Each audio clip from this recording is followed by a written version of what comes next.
महाराज जी, इटावा में यादव समाज के कथावाचकों के साथ चोटी काटने के और अभद्रता का मामला इस समय चल रहा है, उसमें आपका क्या कहना है? बहुत सारे पत्रकारों का ये मैसेज आया मुझे, बहुत सारे चैनल से मुझे बुलाया गया, पर मैं जातिगत बातों पर, मैं जातियों में नहीं बंधना चाहता। मैं सनातन कार्य के लिए कार्य कर रहा हूं, मैं सभी सनातनियों को जोड़ना चाहता हूं। रही बात चोटी काटने की, गलत है। किसी के भी साथ दुर्व्यवहार नहीं करना चाहिए। कोई भी किसी भी प्रकार का दुर्व्यवहार करता है वो ठीक नहीं। हम तो इसका प्रचार करते हैं, तिलक रखो और चोटी रखो, कलावा बांधो, कंठी पहनो, इसका हम प्रचार करते हैं। रही बात दूसरी कि जो लोग जातियों के लिए, मैंने तो देखा कि एक गांव में घटना घटी और उसमें बड़े बड़े देश के बड़े नामचीन नेता आकर बयान दे रहे हैं और वो जातियों के विरोध में बयान दे रहे हैं और वो वही काम कर रहे हैं जो अंग्रेजों ने किया था। मैं ये जानना चाहूंगा, अभी आप लोगों ने भी सुना होगा, मथुरा में एक कांड हुआ था, एक टेम्पो वाला पकड़ा गया था और उसने 23 लड़कियों के साथ दुर्व्यवहार किया था। उनकी वीडियो, उनकी पिक्चर्स और उनके सब हैं और वो हट जाति के थे। वो बच्चियां जो थी वो हट जाति की थी। तब कहां चले गए ये सारे मर्द? क्या एक पुरुष का मान सम्मान स्त्री के मान सम्मान से ज्यादा है? हम स्त्री के मान सम्मान के लिए क्यों नहीं खड़े हुए? इसका मतलब ये नहीं मैं कह रहा हूं कि पुरुष का अपमान हो जाए तो हो जाए, अपमान किसी का नहीं होना चाहिए। जब लोग मूत्र जिहाद करते हैं, लब जिहाद करते हैं, थूक जिहाद करते हैं, तो वो जब थूकते हैं ना भोजन में, तब इसलिए नहीं थूकते कि ब्राह्मण पंडित जी जैन लेंगे।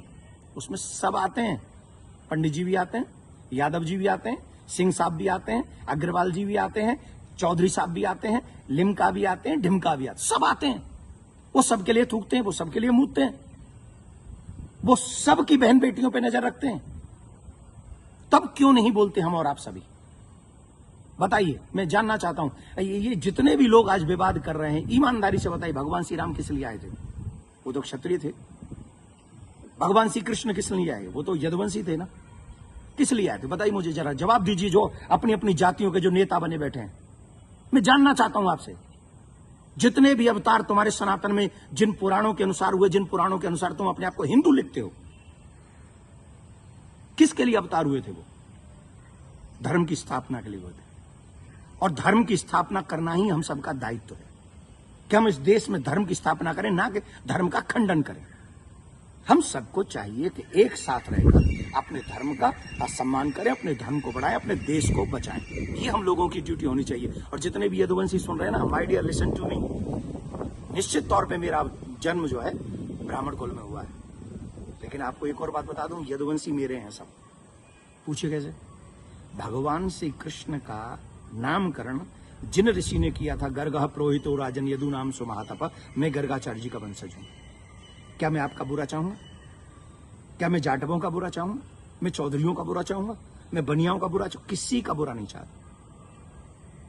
मैं आप सबका भला चाहता हूं और इस देश का भला चाहता हूं। अगर आपको ईमानदारी से अपने इष्ट में निष्ठा है, राम में, कृष्ण में, परशुराम में, हनुमान में, देवी में, देवता में, तो आप शास्त्रों के बताए हुए मार्ग पर चलिए और धर्म का पालन कीजिए और उन विधर्मियों से लड़ने के लिए तैयार हो जाइए जो हमारे देश में जाति का जहर घोलकर, कई बड़े बड़े नेता हैं, जाति के नाम पे कूद पड़े, बस चुनाव की सभाओं में बोल रहे हैं, चुनाव के एक कथा, अरे तुम्हारे इस नाम पे वोट लोगे?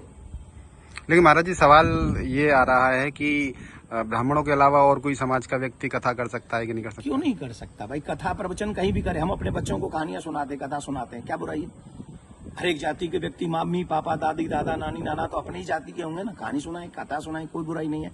लेकिन व्यासपीठ पर बैठ के सप्ताह करना, देखिए उसकी विधा, हम शास्त्रों की बात करेंगे।